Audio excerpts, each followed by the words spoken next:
Dominic, man. I don't know what to say. You know, I try to be a good person. I try to do the right things. Yeah. Try to, help old ladies cross the street. Of course. I try to hold the door open for strangers. Yes. I wash my hands after I take a poo or pee. I'm glad you specify though, because some people might, Some people whatever. might do one or the other, Right. The state of Ohio has moved along to the next stage in the process of allowing sports betting into the state to be legalized. Yeah, that was words. But long-winded, yes. What's the technical terminology here, Dominic? It got passed by the House and Senate both.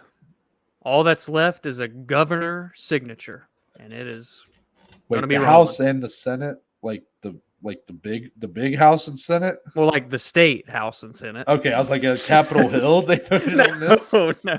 Okay, I don't know shit about state politics. Me obviously. neither. We did in high school, we thought, but not anymore. They passed in flying colors. Yes. So now it's Governor DeWine, right? Right. He just has to sign off. He just has to put that little John Hancock to the paper. Mm-hmm. And sports betting will be coming to the great state of Ohio in 2022. Now, you might be wondering, if you're listening anyways, you might be wondering, who cares? I'm not from Ohio. Well, yeah, good point. I'm about to not be either. And it's such bullshit because I've lived here my entire life. I was born and bred in this state. Yes.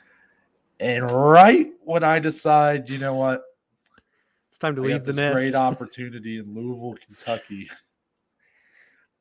The state decides, now it's time to really push this thing forward. Right. That's why if there's a lesson to take away from this, any kids listening, I want you to get a little closer. I want you to turn the volume up just a little bit higher. Yeah, crank it. There's no benefit to being a good person. Oh, I didn't think that's where you were going with it. I want all the little kiddies to go and tell their parents that the below average Joes told them that being a good person is not worth it. Because it is absolutely ridiculous that you wait this long. I every Christmas when I go to tell Santa what I want, I say, Santa, can you please make sports betting legal in Ohio? And he says, sure thing. And the fat ass doesn't do it. So, whatever. Ohio, once again, fucking me in the ass. I mean, who would have thought? But Dominic, as the only person probably listening, watching, and obviously hosting this show to be from the state of Ohio, how excited are you about this great announcement? Super excited, man. I mean, we went from Ohio was the only state that wasn't legal because we have Indiana next to us. They've got it. Michigan's got it. Pennsylvania's got it. West Virginia's got it. So we were like the only state, right? Now Ohio's getting sports betting. Right. So now it's Kentucky that no longer has it. And all the states that encompass them in a circle do have it. So hopefully, that'll come to you while you're down there in Kentucky. But I am super excited. And the little bit of practicing that I have been doing this last quarter of the year, I'm going to have to start ramping it up because I have a feeling that once this John Hancock gets signed by the governor, things are going to get rolling quick. And before you know it, a legal bet is going to be allowed to take place in the early spring, late winter. I got to get prepared, Noah. That's all I got to say. Yeah, I've been trying to get prepared because I guess if there's a bright side, if there's a silver lining, if there's a sunshine to come from this storm, it's that even though I'm moving to Kentucky, I will be about 20 minutes away from Indiana. So, and actually my place of work is in Indiana. Oh, well. So all I got to do is just make sports bets while I'm working. Exactly. So I got to be working while I'm working. You know what I mean? Yes. Noah's future boss, if you're listening, we do apologize. Yeah, these thoughts are my own and do not. They do not represent the company in any way, shape, or form. All right. So, yeah, congratulations, Dom. Congratulations to Who else would? My Big mom's Dave's not gonna have a really. treat with it. Yeah, well, Big Dave. I'm surprised. I'm surprised that Big Dave would bet on sports, considering that man has always tried to convince me that every game we've ever Yeah. watched is rigged, Yes. Right. whether for ratings or views. I don't know. He tried to tell me. This is Dominick's dad, by the way. A great man Dave Salee is, but This is a he fun tried to story, tell though. he tried to tell me when we were at Dom's house watching UFC 251. That is the Fight Island card, headlined by Jorge Masvidal and Kamaru Usman. There's glass.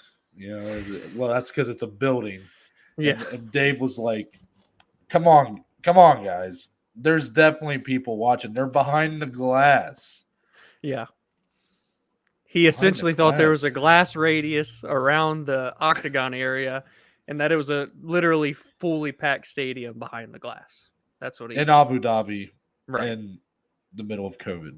Right. Before Etihad Arena was even completed and finished. So take for that what you will.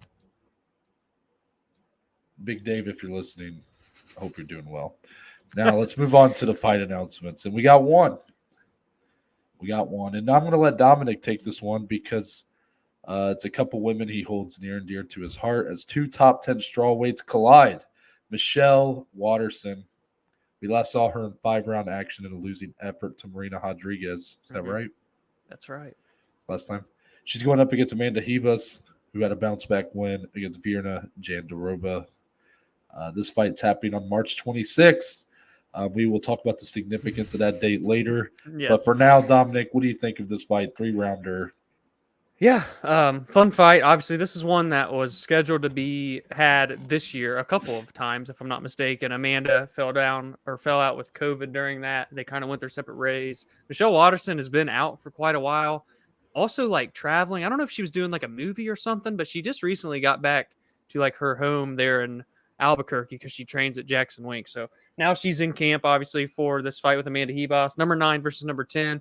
For Michelle, can she kind of stay in contender talk? And for Amanda, she's had that one chance to bounce in. She failed against Marina Rodriguez. Now, for her second chance, will she make the most of it here, potentially get the biggest win of her career and launch herself in? Should be a fun one, man.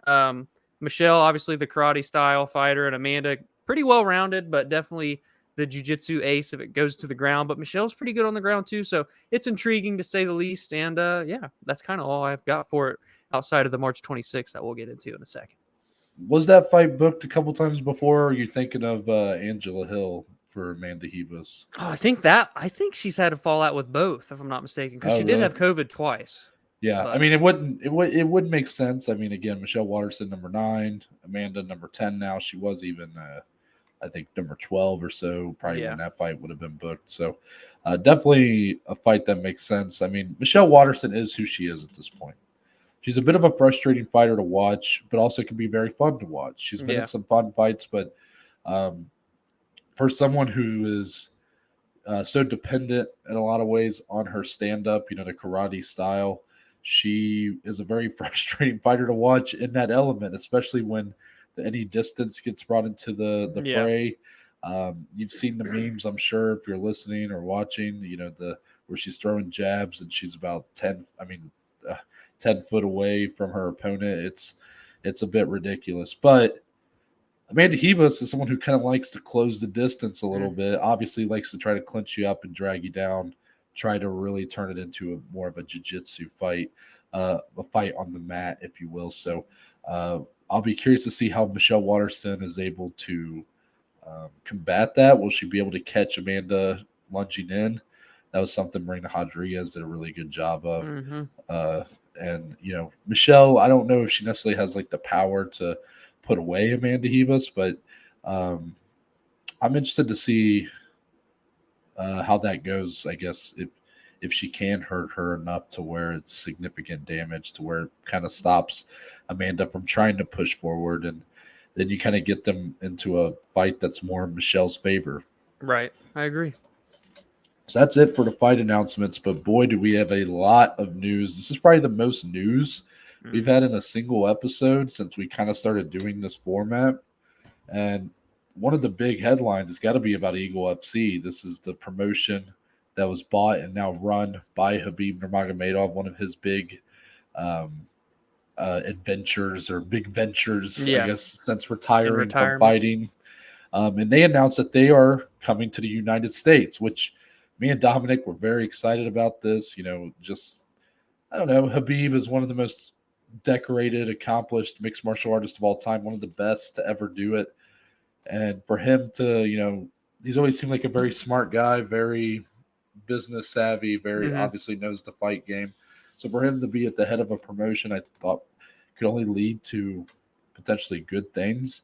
And then for that promotion to already be trying to make a push in America, I was all for it. I mean, of course, competition's great. Hopefully, I know I believe they're partnered with the UFC to where their fights will air on Fight Pass. I believe that's still the case. I don't know if that deal ever got finalized, but regardless, they announced a couple things about this card in America.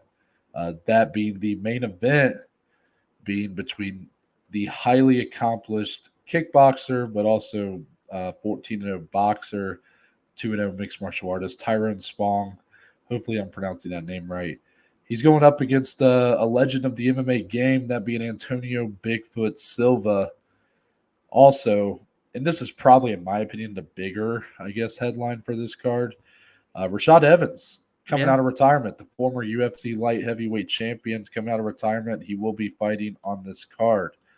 So, Dominic, I asked through a lot of UFC legends, UFC former champions, a highly decorated kickboxer in the main event. All sounds great, right? Well, what are your thoughts on these announcements, and what does this mean for your, I guess, personal interest in this Eagle FC card? Yeah, my interest was very spiked when they said, "Oh, we're going to come to America." I think they're going to try and do 10 events throughout 2022. This one's in Florida. And so I was like, yeah, this is awesome, as Noah said. But then they announced some details, and I'm like, the interest has kind of dwindled a little bit, at least for this card. Hopefully the other 9 are not like this. But the main event, I mean, it's kind of just not in Bigfoot Silva's favor, being that he's 42 years old, I believe, off recording, Noah said. If you count MMA, kickboxing, bare knuckle, he's on an 8-fight losing streak, 7 of which have came via knockout. And Tyron Spong, on the other hand, has a 120-something and 7-loss record across all combat sports. And he's also 6 years younger. So that take with that information what you will. And then for the other thing, being Rashad Evans returning, he left the UFC in terms of his career at the right time. He was on a skid, no more left to prove, a legend, had the title, all these big accomplishments, Ultimate Fighter season winner. But he went out on, 3 or 4 in a row. I think all of them were via KO, TKO. I could be wrong, but I know a few of them were for sure. And I just thought, he's doing so good up in the booth with the UFC pre and post fight. That's kind of like the next wave of his career. Obviously, I think he still is involved with coaching and whatnot throughout MMA. So now he's coming out of retirement here on this card. It could be a good thing. I hope they don't really mismatch him here, because that's just something that would not be right to me. This is an organization that over there in Russia has a lot of very high-level prospects and talent, younger talent. So that's why I was so excited when they were coming to America to kind of bring some of them over here, as well as get young regional fighters from the States. But they're going the complete opposite direction for this first card, this debut card. I don't know if they're trying to go big here with this one, but I look at these two cards and I can't help but think Triller. So I don't know, man. I'm not too big on this event so far. Hopefully the others are not like this and they're more kind of catered toward the younger prospects and up-and-comers, what we see when we do the regional showcase on our Monday episodes. But I know you've got some thoughts you want to share as well, my friend. Yeah, you just nailed it on the head. This is the closest MMA booking has really gotten to Triller in a long time. I mean, you can't, for us to shit on Triller as much as we do, it would be a crime for us to sit here and say that we're still excited about this and that we're on board with it just because it's Khabib and their ties to the UFC, whatever. It would be a crime for us. And any person who is kind of having that double standard should be held accountable by the people that listen to him. I mean, this is just terrible matchmaking by all accounts. I mean, I said I gave Triller a little bit of credit with their the triad combat thing they did. I thought the fights were pretty fun. But then when you got to the top of the card, once Frank Mir is coming in and fighting this, I Yeah. forget his name now, but the very good boxer who had fought for a world title before, and he got absolutely demolished and, was wobbly on his feet. And fucking Big Dan, I think, was the one that was like, if he dies, he dies. I mean, my God. Yeah. Absolute nuts. And I was like, this just ruins the card when you do shit like this, like these mismatches. Like, yeah, I get it. There's name value, Frank Mir, right? And that's the case here. Bigfoot Silva, good name value. Yep. Guy who's fought for a world title, was a mainstay in Strikeforce and UFC's heavyweight divisions. But the guy is so past his prime. It is unreal. It's not just, 42 years of age at heavyweight. You could potentially be a world champion if you're Randy Couture. Yeah. But for Bigfoot Silva, this guy might as well be 56 years old. I mean, he is so beyond like fighting shape at this point. And I get it. You're going up against a guy. He's as accomplished of a kickboxer and boxer as he is, relatively unknown MMA talent. So Bigfoot Silva probably has some advantages in this fight, but I'm not even going to get into that because Tyron Spong, by all accounts, will be the favorite for this fight, I'm sure. He should be. And if Bigfoot Silva doesn't get knocked out, I will be shocked. And it just makes me sad because this is a guy who's, seeing kind of where Bigfoot Silva's career is gone, the fact that it's still going, and the fact that he is, he's kind of bouncing around. He does a boxing fight, tried to do a bare knuckle fight. You can tell that he's basically any promotion that will let him compete, he's going towards. And I understand how hard it is to leave the sport, when you've spent your entire life preparing and training for these moments. But he should not, health-wise, by the eye test, should not be competing in professional combat sports anymore. Yeah, I agree. And as much as I respect and love Khabib as a fighter, this is a huge blow to him as a promoter right off the bat. I mean, putting this fight together, I just hope that nobody gets hurt out of it. That's all I want. Right. And then with Rashad Evans, I'm at least, I'm open to it. I'm open to it. The problem is, Rashad Evans spent this retirement or coming out of this unretirement or whatever. It was kind of expected for me. He's been hinting at it for a while. He was even trying to call for a boxing match with Jake Paul there for a second, who we'll talk about in a little bit. But and Jake Paul, my God, getting the 10-8 on Rashad by being like, who's that? Because, I mean, that's as much as we know who Rashad Evans is, and I know Jake Paul probably knows who Rashad Evans is, but the truth is, there isn't really that kind of relevancy anymore for him. Right. And you saw that in that end of his UFC career where he was being knocked out pretty much every fight. The Anthony Smith knockout's a hard one. Yeah. It's a hard one to watch. For him to come out of retirement and pursue MMA is just where I'm like I would, if this was him going into that kind of celebrity boxing realm, the Anderson Silva, Tito Ortiz, well, not Tito, but what Anderson Silva's kind of done. Yeah. I would at least be more okay with it. I would say okay, it's a little safer, still get to compete.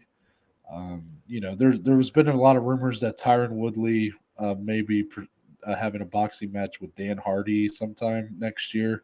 Mm-hmm. Maybe Rashad Evans put his name in that kind of hat.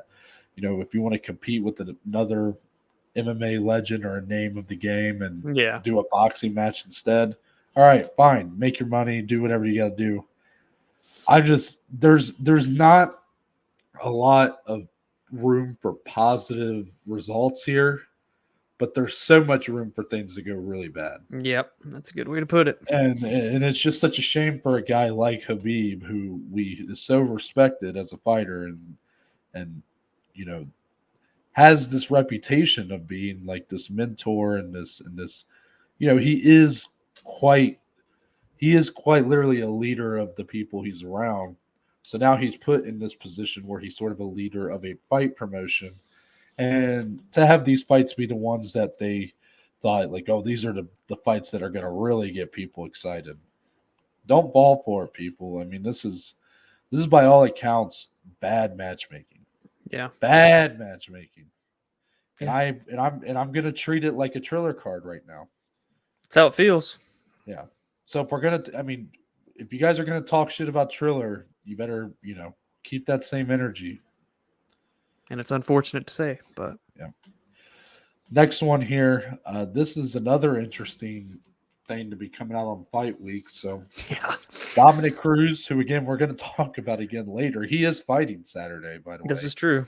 This came out of his scrum with the media earlier this week. I guess yesterday is when this happened, or yesterday when we're recording. I should say. He was asked about his co-workers on the commentary desk. What he thought of the work that Daniel Cormier and Michael Bisping or just everybody does in general. And he showered Jon Anik with a lot of praise for the amount of preparation he does, which I've heard that before. Jon Anik's you can just tell attention to detail, like the amount of prep he does as far as watching the fights. Apparently since he was a big proponent for the fighter meetings where everybody working the broadcast meets with the fighters in advance, and he has every fighter speaking to a microphone how to pronounce their name, so that way he can learn the correct pronunciation. So the attention to detail is pretty astounding. Yeah. And then use that to kind of transition into the fact that he said when Daniel Cormier is on commentary, he mutes the broadcast. Those are his words. And then kind of following that, saying he doesn't do the work. He doesn't do the prep. He doesn't really – he's like – he said that he loves DC, that he does think that DC cares about the fighters, but that he's ultimately there to get a check and leave, and that he doesn't really do the prep that I guess Dominick Cruz feels is necessary to do the job. So this is kind of a weird drama bit to come out of Fight Week. But Dominick, I know there's even some stuff that's come after this. The video Daniel Cormier posted of him and Dominick Cruz having, I don't know what you would call that, some sort of discussion. Sit down. Yeah, Michael Bisping crashed, and then it just that was funny. It kind of went off the rails a little bit. Yeah. But where does your mind go when you're reading all this stuff? And is there a good guy and a bad guy here? What are you thinking?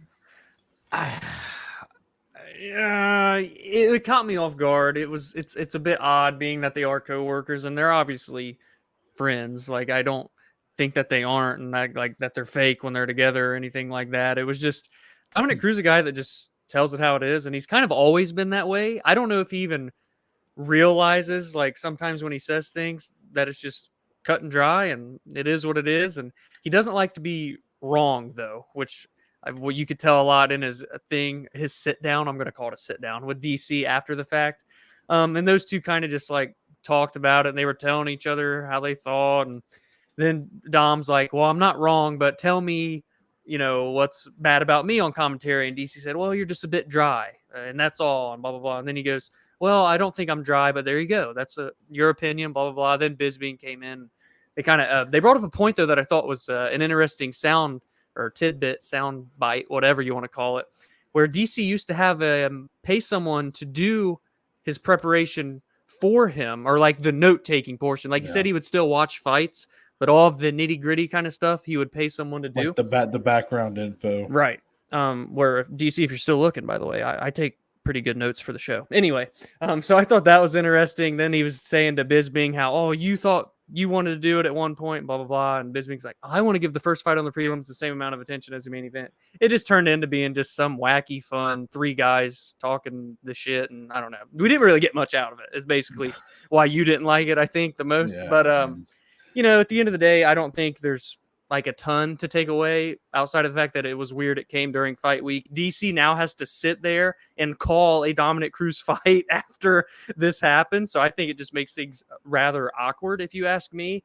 But again, Dominick Cruz is just the guy that's going to talk. He's going to tell it how it is or how he feels. And it's kind of the end of it for him. So definitely just something we haven't seen before during fight week.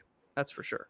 I mean, I look at this though, Dominic, and I'll be, I guess, forward.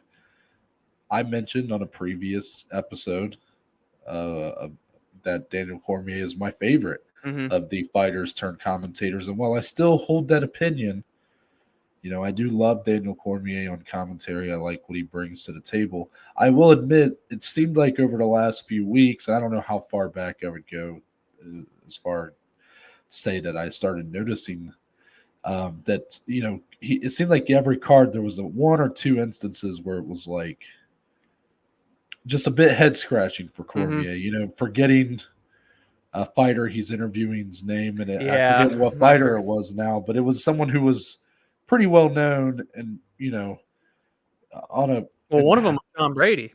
Yes, that's what it was. Yes, yeah. Okay.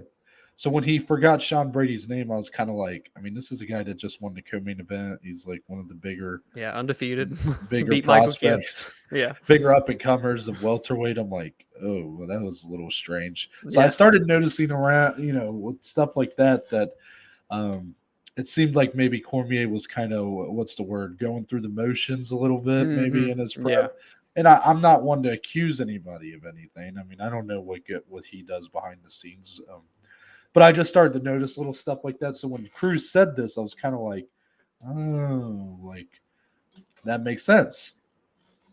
Now, I think, and I'm not, you know, maybe I shouldn't say it like this, but I mean, I think we can all admit, like, I mean, Cruz shouldn't have said this, right? Not like that. No.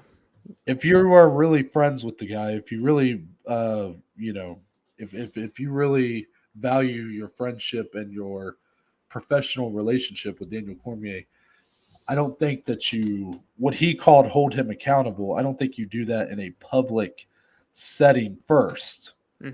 I feel like it appears that this has never been communicated to Cormier privately. Yeah. And I have a big problem with that. I mean, Cruz is very much straight shoot from the hip, like tells it how it is, tells the truth. And I respect that.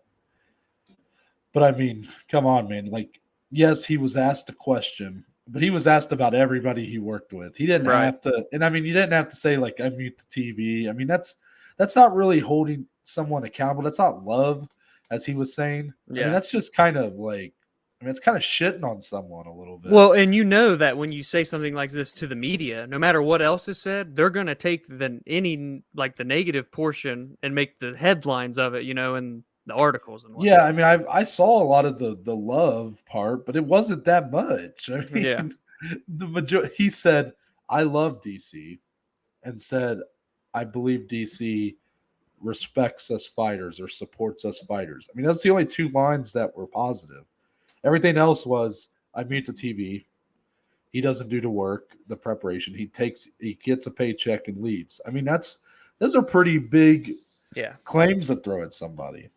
So of course that's going to be the headlines. I mean, there wasn't a whole lot of love in there, right? But so I didn't really agree with that kind of mindset that I guess they had, where they were trying to pick at the media. But I know they can be an easy target now. I mean, does it really matter that like who's at fault here? No, but I just think that that's a bad place to start, is to air this out publicly. It appears that there's not a whole lot of like bad blood from it. I mean, DC, based on that sit down, which look, it's a waste of time to watch it, if I'm being honest. I mean, it's a goofy video that, like, you know, you see those two and then Michael Bisping shows up and it's kind of funny, but it's literally a mess. I mean, you really don't get anywhere. Like, I really thought I was going to watch this and we were going to get this like really, you know, introspective like discussion between these two about their differences and how they prepare, and maybe DC would walk away feeling like he needed to step his game up or something, Right. or something would be learned. And instead, the video we got was nothing like that. It was kind of a fart in church, if I'm being honest. But I don't blame DC for putting it out. That's going to get bonker views because of suckers like me. But I would just say, if you haven't watched it, you're not missing anything. Now, I will say that what you brought up was the biggest takeaway from the video. And that is a pretty big point. And I don't think a lot of people are talking about that. The fact that Daniel Cormier was paying someone to do his essentially the background check, if you will, for all these fighters, digging into what their past and kind of where they come from, maybe where they initially started fighting style wise, whatever it may be. Am I wrong to have a problem with that? I mean, no, they caught me off guard. I was shocked. I'm not. I was shocked he said it. Yeah, I'm not saying that it. At the end of the day, he's the one that has to communicate this on a broadcast and has to set the stage.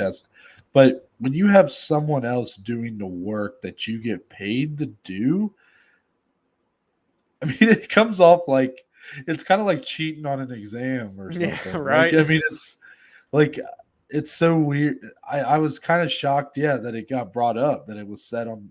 And I get it when Michael Bisping's when they're kind of like, have you thought of it? And he's kind of like, I get it. Of course you would, because it's a grind, man. I'm sure that is such a grind. And those guys are so busy doing other things. Yeah, you don't have all the time in the world. I mean, these guys are now. You see, Bisping and Daniel specifically are making the move into YouTube, and Michael Bisping has a podcast he does, I think, every week, and obviously preparing for a broadcast has got to be a lot of stress and a lot of work. So it's like, who am I to really judge? But at the same time, because I am a man who's cheated on the exam before, but I just when he said it, I was just like, whoa, that to me was the worst part of all of this. If it's one thing to not really I don't know.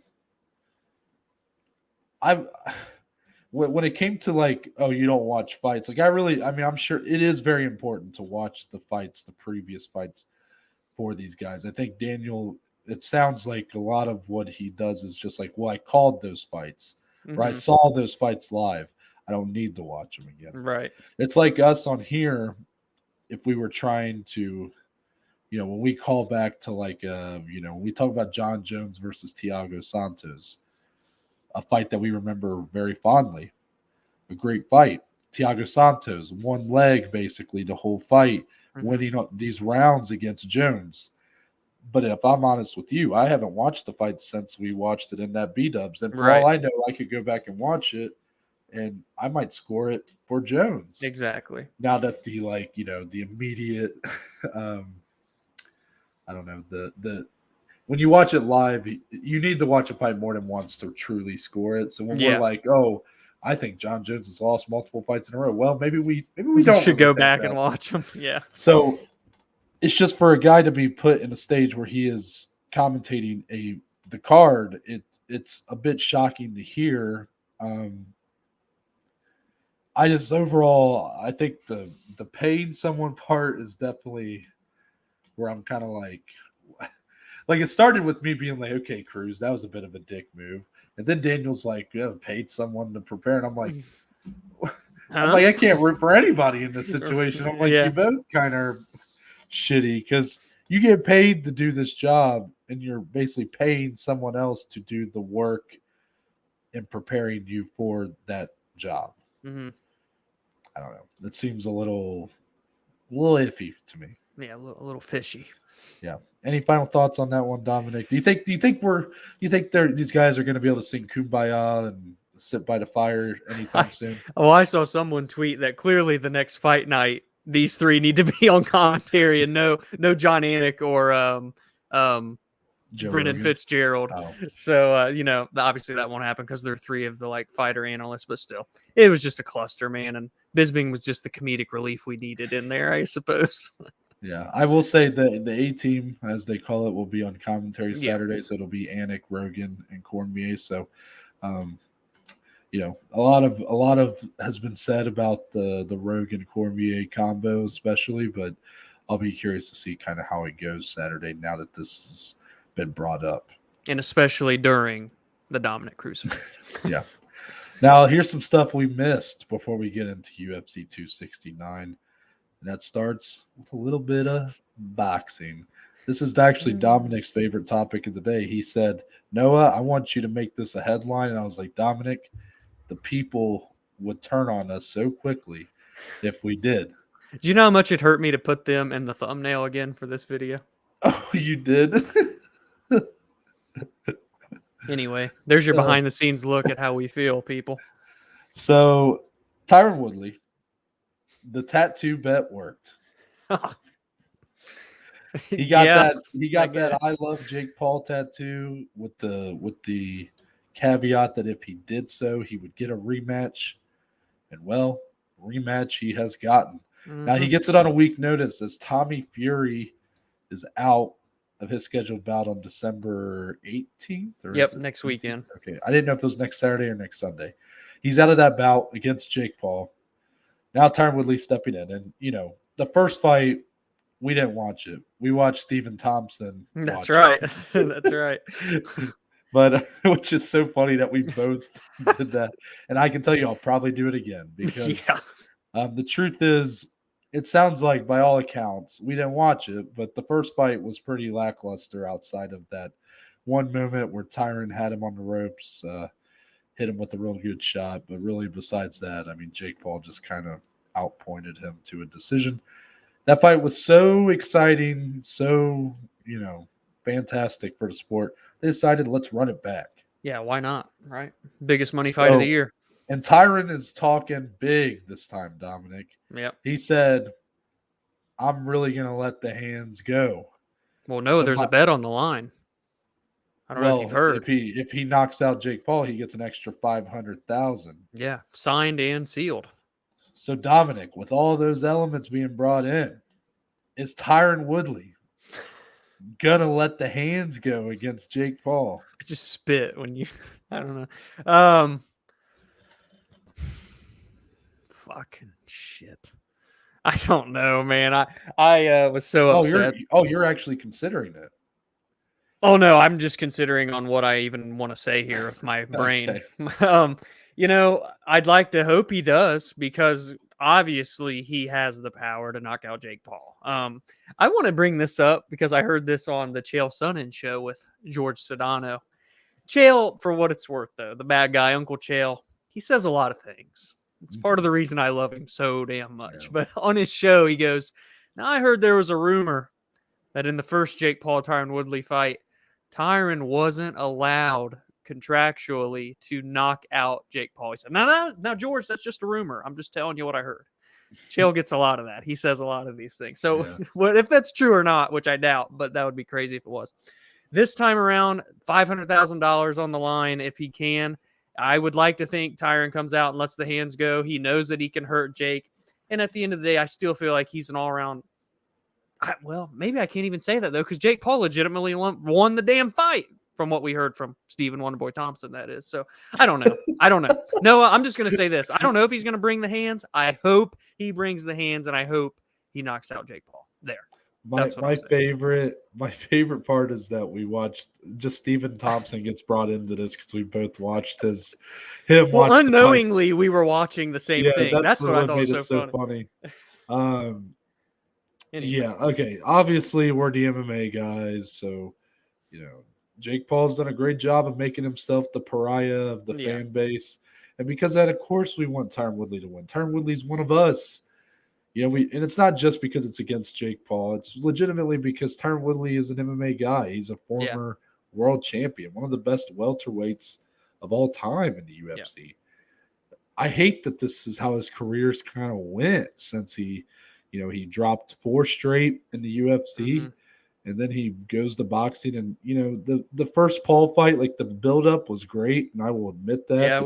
Yeah, they did a fantastic job. And this time they're obviously working kind of on a crutch Yeah. I mean, they only have 1 week, but I really felt like I wasn't seeing a lot, and maybe it's just because I wasn't looking near as much. But when that Tommy Fury Jake Paul fight, I didn't see it get near the buzz. Yeah, I feel the same way. So I'm kind of wondering if that's a sign that maybe this Jake Paul kind of circus that's been going on has maybe reached its ceiling, and that it's, I'm sure they can still make a lot of money with the guy, Showtime or whoever were to promote his future bouts, but maybe it shows that it is kind of a bubble. Eventually, a bubble's got to burst, Dominic. You're damn right. So that's just the bubble from SpongeBob. I will say it's funny. I did not know the dirty bubble. Is that what you said? I didn't know that about the Chael Sonnen show, and that's funny. Yeah. I hadn't heard anybody say that publicly because what I had been hearing, and I never looked this up, and that's my fault. I should have done the prep. Call me Daniel Cormier, whatever.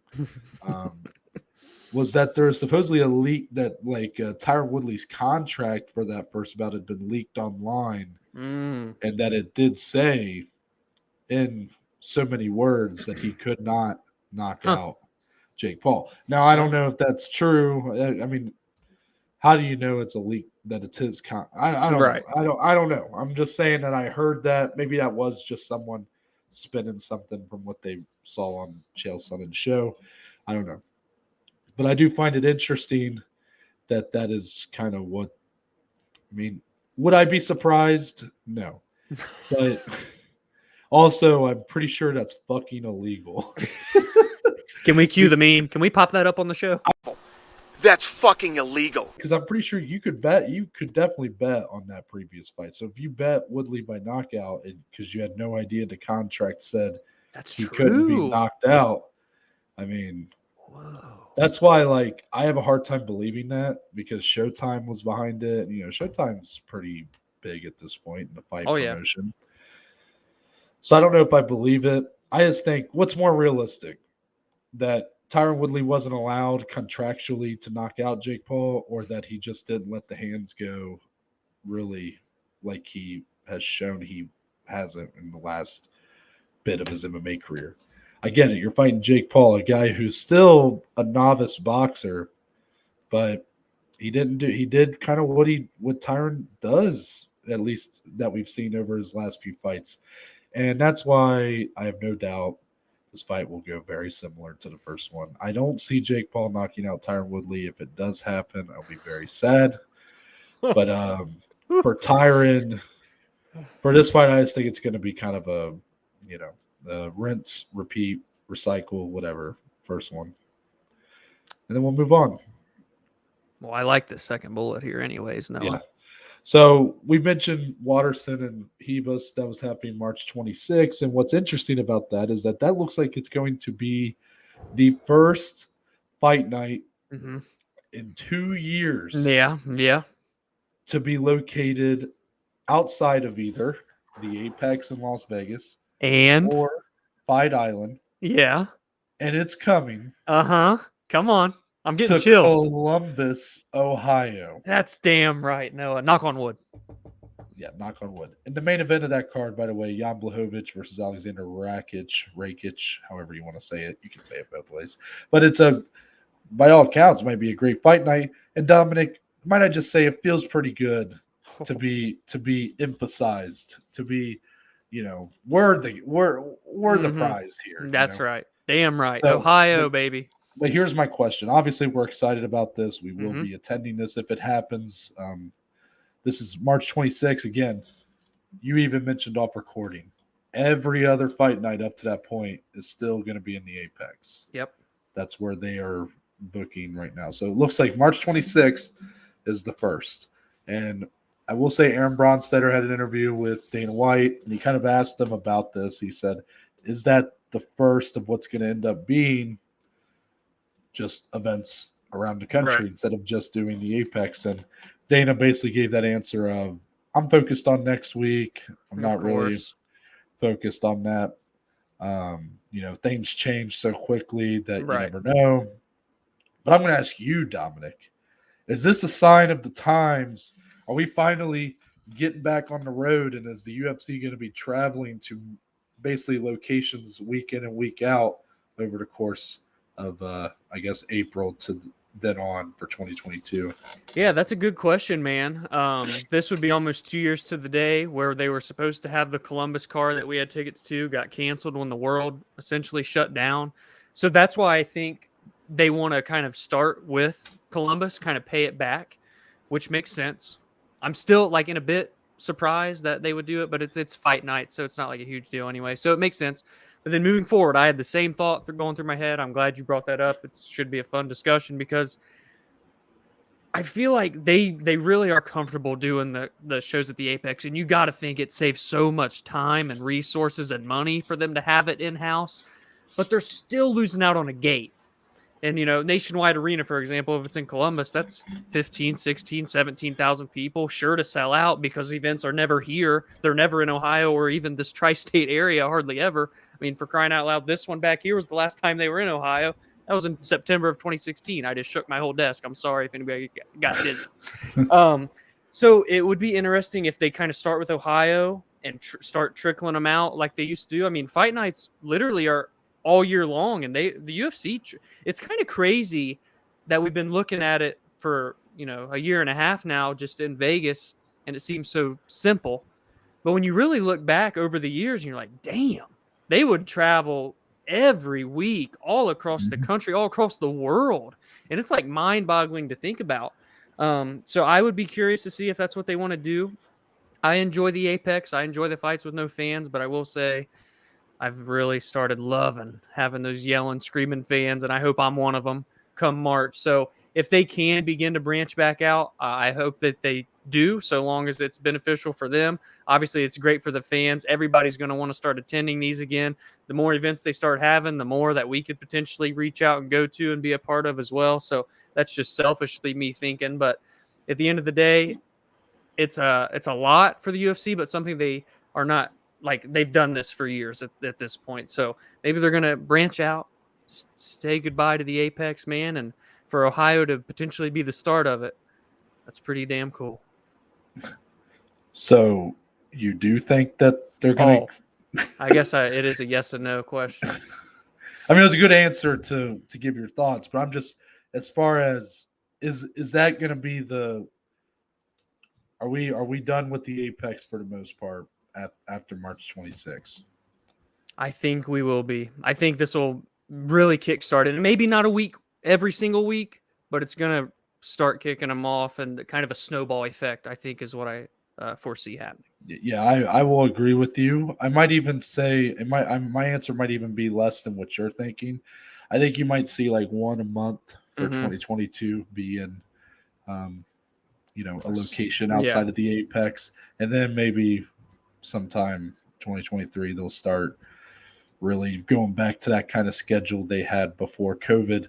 A London show has been rumored, and London's been such a volatile location with their COVID restrictions. But, that's a card that's been rumored to happen, I think, the week before. I think it's March 19th. Oh, okay. Yeah. So, well, I guess that's not happening then, right? Because they put Let me look at Mark's thing while you talk. Well, regardless, that's a card that's been rumored, and there's so many locations that they can do. There's probably a couple others. I don't know the other locations that got canceled. Yeah, because I know Columbus wasn't the only one. Right. Obviously, Brazil, kind of. Yeah, there was that card that Woodley was supposed to headline with Leon Edwards, and I can't remember if that was in London. It was okay. So London obviously would be a prime target. There's definitely some places that they would probably look to go, and it'd probably be those places that they had to cancel on in the first place. Yeah. I just think it's cool. Columbus, I know Ohio, what's there good about Ohio? If you live outside of Ohio, you're always like kind of, what is that state? Is it hot? Is it cold? Is it north? Is it south? Who knows, Apparently everything's looking up for Ohio now. But yeah, Ohio is just on the up and up as I'm leaving, right? Which is fantastic. But no, I will no doubt be in attendance with Dominick on March 26th, and maybe what, might have some good content for you guys when we go. That's right, brother. Yeah. Following that, Holly Holm. In case you guys didn't know, as great of a career as she's had in MMA, only surpassed by her boxing career. Mm-hmm. One of the best women's boxers of all time, and she is now going to be enshrined forever into the Boxing Hall of Fame. She is a member of the 2022 class. This is a pretty big class. Miguel Cotto's on there. Roy Jones Jr. is on there. A great class. And she gets inducted. It's awesome. It goes to show, I don't think a lot of people realize in the MMA like atmosphere how great she was, but she was like a multi-weight, multi-time world champion. And then she comes over to the UFC and utilized that to become a UFC champion with the help of a very good kick, by the way. So shout out to Holly Holm, an OG of women's combat sports, and very well deserved. I will definitely agree with you there. And the last one here, going to be talking about some more women's MMA. Again, that interview with Aaron Bronstetter that I mentioned, this happened Wednesday. That was when the interview was published. He asked Dana White about Kayla Harrison. And now previously, when they talked about Kayla Harrison, the discussion seemed to me to be very much like Dana was saying, oh, Kayla should probably stay in the PFL. Mm-hmm. She makes that much money to beat up on talent that is well below the caliber that she should be fighting at. You know, if I was her, I would stay there. You don't want to fight Amanda Nunes, you know, this or that. Kind of it's a bit of like a backhanded compliment, if you will. But it was definitely, a lot of people called it out as being like, you know, just hardball negotiation or whatever tactics. And that might be the case because he confirmed in this interview that the UFC is negotiating with Kayla Harrison as we speak. They are in talks. You mentioned she will be in attendance. That's what it looks like. Card, for UFC 269. And, you know, that's cool. But another note here was Dana, before even talking about Kayla, was asked about the trilogy fight that apparently everyone's been asking for between Amanda Nunes and Valentina Shevchenko. Obviously just saying fuck you, Juliana Pena, in this instance, asking him what his thoughts are about having those two fight a third time. And in the past, Dana was kind of cold on it. Then it seemed like after Valentina's last win, he was like, you know, if they want it, I'm all about it at this point. And then in this interview, it was interesting because he's like, well, I've thought about it a lot, and I just don't know if I see the reason to do it. Yeah. Thank you, Dana. Thank you. You're one of us. The Joes. So I guess with all this being brought up within the span of like 5 minutes in this interview, Dominic, to me, once I heard him say that he was more unsure about Nunes Shevchenko, obviously I know Dana is a guy who shoots from the hip or whatever. We said that about Cruz. I mean, he says what's on his mind. I have no doubt that he truly says how he feels, but also this is a guy that is constantly working. I mean, this is a guy that's always involved in the negotiations. He's involved in everything that this company does. When I have no doubt that him being a little bit colder on this Nunes Shevchenko fight is less because he came to a realization that he doesn't really like the fight, and more because it's looking like the UFC will secure Kayla Harrison, and that is the more immediate fight for Amanda Nunes. What are your thoughts on that scenario, and do you kind of hold the same opinion as me? I mean, how the turntables, in the great words of Michael Scott, because what a 180 here from Dana White. And, you know, Kayla was at UFC 268. It looks like she was in a plane on her way somewhere today, and I'm just assuming, but you know what they say about assuming anyways, that she's going to be there in attendance, not only because she's working with the UFC and negotiating, but at the end of the day, her teammate Amanda Nunes is fighting in a championship fight, so she's going to be there in support and, well, maybe to size her up a little bit more too, Noah. But you know, this was surprising, definitely exciting, but I have my, you know, cautions, if you will, too, because you and I have been big on whatever is to come next for Kayla. We weren't gung-ho on just launching her in with Amanda or with Chris Cyborg. We're all right with, okay, go ahead and come to one of the bigger promotions because you're obviously going to get a step up in competition, get one or two in, see how you fare, and then by all means, go ahead and take the title fight. But it looks like if the UFC signs her, they know exactly what they're going to do with her, and that's feed her to the Lioness, Amanda Nunes. So it's very interesting, man. We're going to be obviously all over this over the next couple of weeks to see what happens, because Bellator was really gung-ho. Scott Coker was all about bringing her over. So now they might just be in like a bidding war. Who's going to give the most money? What's going to make the most sense for Kayla? It's very exciting, very interesting. And, man, is she going to do it? I'm going to have to say yes. No, it looks like all signs are pointing toward Kayla Harrison in the UFC in 2022. Yeah, and I was the one that said I thought that had the least chance of happening out of her three options. Between Bellator, PFL, and UFC, I was like, yeah, the UFC is the least likely to happen. But, you know, when you're a company that big, and yes, Bellator is the number 2, but a sizably less so number 2 in terms of how much money they have to throw around. You know, even if the UFC may not value her the way that a PFL would, where they'd make her like the outright number 1 star, they still probably can offer her. I know this is a controversial. This might even end up being a controversial thing to say because of the people's thoughts on fighter pay, but it sounds like they can probably offer her more money than the PFL can. Yes, the PFL has the $1 million.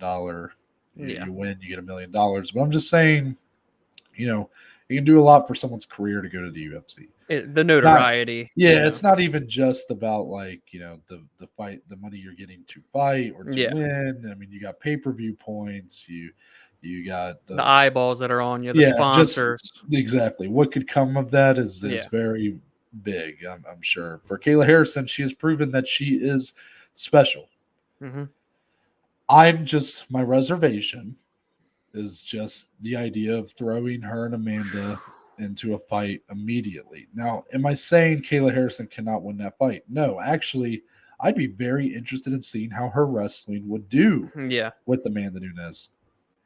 But I also understand that the jump up from Taylor Guardado to Amanda Nunes is, I mean, guys, Taylor Guardado would not be on the UFC roster probably. Mm-hmm. Yeah, maybe she would. I don't know. She would not be if they truly had, you know, I don't know.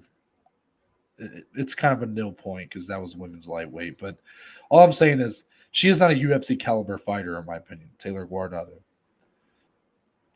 And you're going from that as your probably best opponent you fought to Amanda Nunes, the best women's fighter of all time, one of the best fighters in general of all time. Yeah. I mean, come on, guys. Right. And I understand they're training partners. So they got a feel. That is to her benefit. I mean, you've been in there with her, I'm sure, from time to time. Mm-hmm.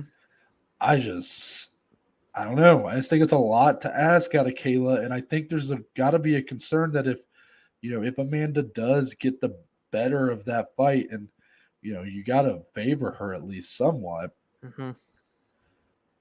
Does that hurt Kayla Harrison moving forward if she gets beat in round 1? If you're the UFC, what do you even do with her? I mean, this is a woman who's going to fight at 145 pounds in the UFC.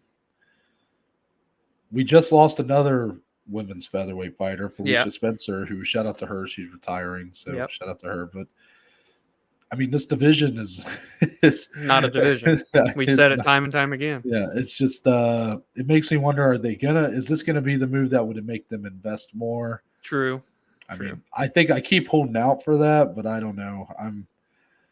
I have a reservation, but at the end of the day, I cannot lie that if tomorrow or if Saturday they flash the graphic, which they wouldn't do this because Amanda's fighting on that card, but if it said or even if it's just a graphic that said Kayla Harrison coming 2022, they did like the Brock Lesnar, can you see me now? Yeah.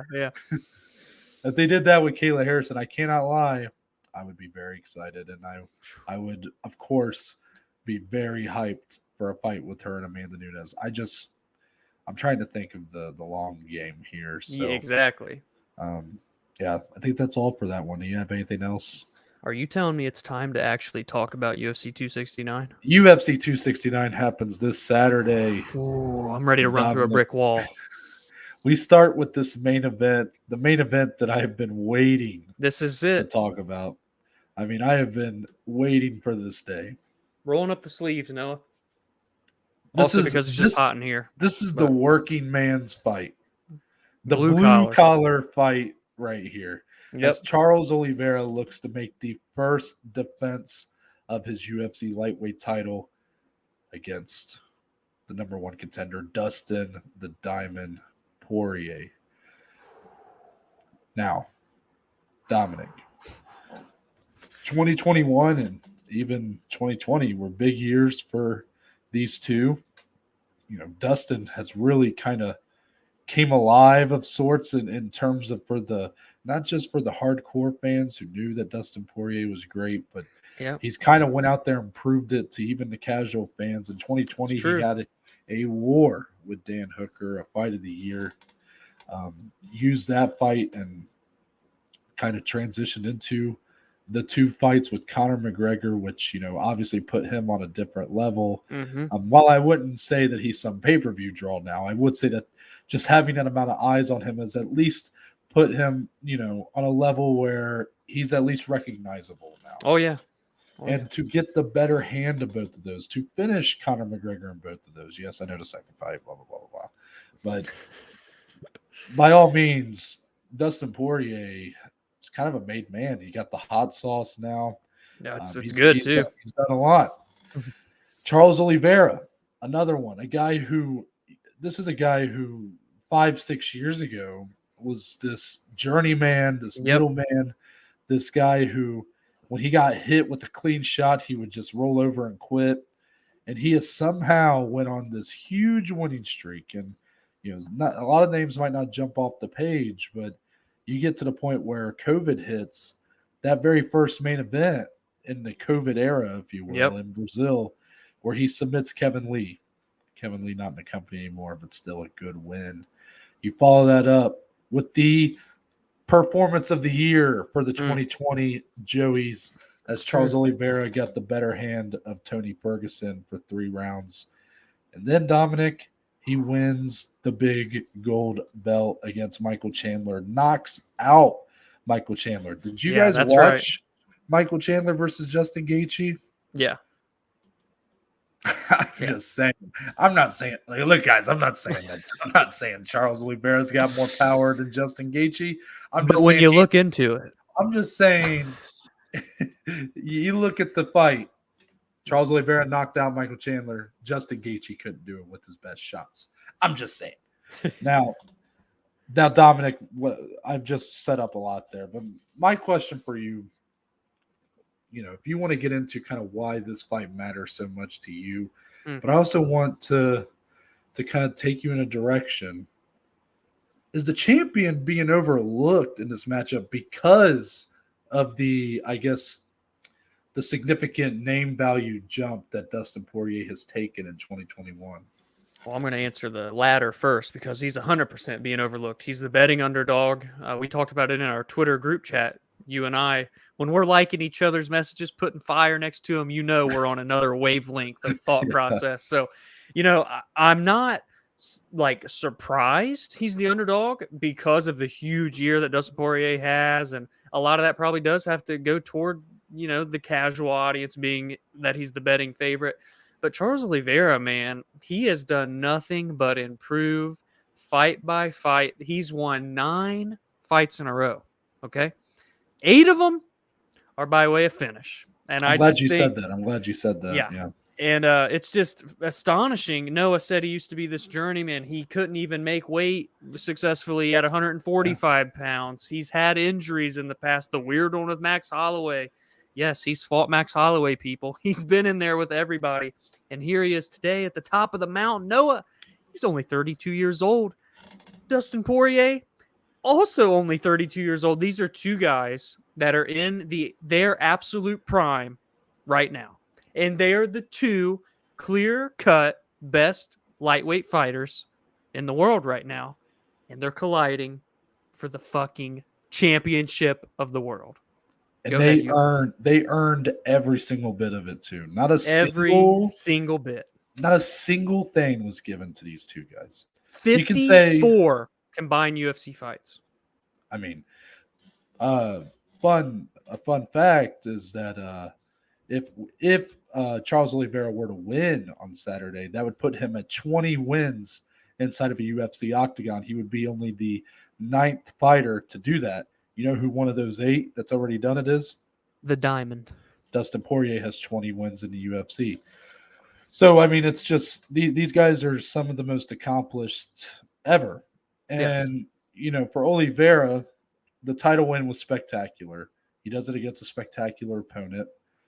But there is something, there is something missing right now that the fans, that whether it's because of the reputation he's yet to be able to fully shed of that guy who couldn't make weight as a featherweight, who got finished a lot, who kind of was just a jiu-jitsu guy, and anytime he got hit in the face, he wanted to quit. In this other bullshit narrative about how he quits and fights, did you see the fight with Michael Chandler, people? Did you see that fight? Did you see the adversity he faced against Kevin Lee even? I think people forget there was adversity in that fight. Like that whole narrative of how he quit and fight because of the one he had with Paul Felder. Well, that's the last time he's lost, and he's not looked back ever since then. So that is out the window for me. That mindset that, like, even Gaethje's talked about it. They've asked Dustin Poirier about it. I'm not even contemplating that in my predictions and thought processing of this fight, because that Charles Oliveira is no more. This is the new Charles Oliveira. So I just had to toss that in there as well, on top of the other things that people have kind of doubted him with. You're right. This has been a part of the discussion, is the durability of our champion Charles Oliveira. Let's be clear, Charles Oliveira is a stone cold killer. The guy has finished pretty much anybody and everybody, and he's done it with the hands. He's done it by choking them out. I mean, the Tony Ferguson fight should have been a first-round submission. I mean, that armbar. Any other person taps, or their arm just snaps. Unreal. So, I think he is being severely overlooked here. But at the same time, it's hard to look at the odds. You look at the odds and you see that he's a betting underdog.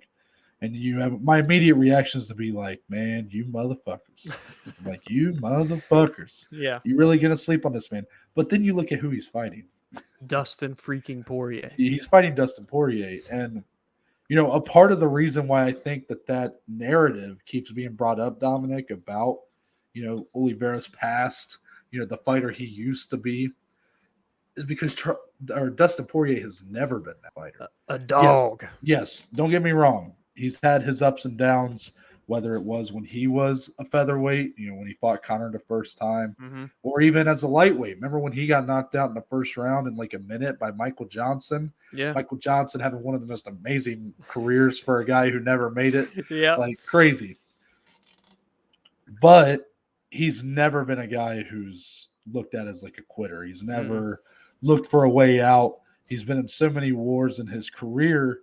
And for the most part, he's gotten the better of those wars. And that's a very, necessary point to make. I mean, look at this guy did take out Justin Gaethje and Eddie Alvarez and Conor twice. And, I mean, Dan Hooker. Anthony Pettis. Anthony Pettis, yes. I mean, the resume speaks for itself. Yeah, it's crazy.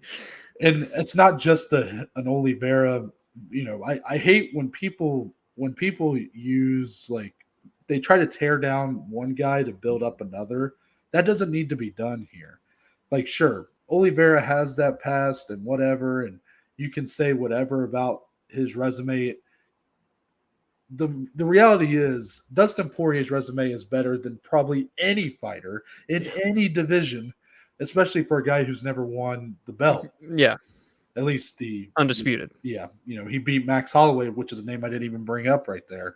Yeah. He outboxed Max Holloway for 5 rounds. He's beat Max twice. Beat him at featherweight too. I mean, he outboxed him. This is the guy. Oh, Did you see what he did to Calvin Kattar? I mean, did you see people? That's why he's the favorite in this fight. So it's hard to say that they're wrong for that. Right. But I don't call it even. I don't know what direction this fight's going to go. I don't know who's going to win, if I'm being honest. Obviously, we don't know. But in terms of even giving, in my head, having a prediction, I don't know. This is a coin flip if I've ever seen one. loved the rise of Oliveira. I've been big on that. We've been big supporters of him, and as much as I try to stay neutral in the fights I watch, and I love Michael Chandler too. When that title fight happened and Oliveira got the knockout and won, I mean, I leaped from your couch and was like screaming. It's been a long time since Stipe beat Daniel Cormier the third time that I think I've done that. So obviously his rise has had a big effect on me. But man, Dustin Poirier, that first fight in 2021 with Conor, the second fight overall, when he knocked out Conor McGregor, it gave me the opposite reaction. It left me fucking speechless. Me and our good friend Tyler Porter, who is a big Conor McGregor fan, and Dominic decided I was in a trance. He decided to rub it in unintentionally. No, you really didn't. You just said like, "Oh my god, he did it." I couldn't believe it. Yeah, you had that reaction. Then I was like speechless. Yeah. So it's like one guy just completely left me like couldn't react at all, couldn't say anything, and one guy had me at like an emotional high. And that's not because I like or dislike either guy anymore. I love both these guys. It's just they have given me such diverse yet equally impactful reactions this year. And while I can't predict a winner, I think I can say with pretty much 90% certainty in my heart, this fight doesn't go 5 rounds, Dominic. Are you going to go that far? Like, do you not want to go that far? I can't see it. During my notes and when I try to make my predictions, we don't give them on air anymore, but we still have our predictions in mind. And I'm just like, how is this going to go? And every kind of outcome that I put through my brain, none of them go 5 rounds, man. The way that these guys fight and the way that they're going to counteract with each other, and they're just finishers to the core. I mean, that's Charles Oliveira specifically has 19 wins, as Noah said in the UFC. 17 of them are via finish. He doesn't. What is the distance? Charles Oliveira don't know what that is. I will say if it does go later rounds, and I'm not knocking on the heart of Oliveira, that narrative I already discussed, but you still got to lean toward Poirier because we've simply seen him in these dog fights. We've seen him go 5 rounds. We've not necessarily seen the 25 minutes of Oliveira. We've seen 15 damn good minutes, but the extra 10 is a whole nother ball game. So it's going to be just a dog fight if it goes all 5. But no, I don't see it. I can't. I simply can't. I don't see this fight going past. I'm going to say if it goes into the 3rd round, I think that's a good, we're getting a damn good fight. Yeah. I'm in the same boat. If it makes it through half, 2.5, I don't know what the over under is on the rounds, but I'm saying if it goes over 2.5 rounds, I would be significantly surprised by that. And that's for good reason, because these two are going to leave. They're going to try to leave nothing to chance here. They don't want to leave it to the judges' scorecards. No. And their styles are they're so good at what they do that there's no doubt one of them's going to get an upper hand. One of them's going to land a good shot. One of them's going to find themselves in an opportunity to finish this fight, and they're going to take it. Yeah. Even if it's a risky one, even if, let's say Oliveira and Poirier are fighting against the fence, and Oliveira sees an opportunity to jump on a jumps into a guillotine. That's a risky move. You mess that up, all of a sudden Poirier's on top, and we saw he can land some good ground and pound when he fought Conor McGregor. Yeah, he's no slouch on the ground at all. But then vice versa, if Poirier lands a great left hand or right hand, drops Oliveira, he might jump straight onto the ground with him and try to finish that fight. Do you want to be in Oliveira's guard? This is just the way I see it going. Like, even when you think that one guy's won, they're likely going to be in another guy's vice grip still. So that's why it's such an interesting fight. It's probably the most interested I've been in a fight all year, and I think that's safe to say because we're in December. In terms of my overall excitement for a fight going in, I think this is the most excited I've been, especially for a main event all year. I mean, we're just talking the two top guys, a coin flip fight, man. Like, there's a lot of close fights on paper that we break down over the course of this podcast, but this is one of them that is just so insanely razor thin with so many strengths that both guys hold, and really neither guy have hardly any weaknesses. We're in for quite a treat, regardless of who wins, how they win. It's going to be something. This might be a question for Monday, but I'm just going to go ahead and ask you now. If Dustin Poirier wins, does he retire on Saturday?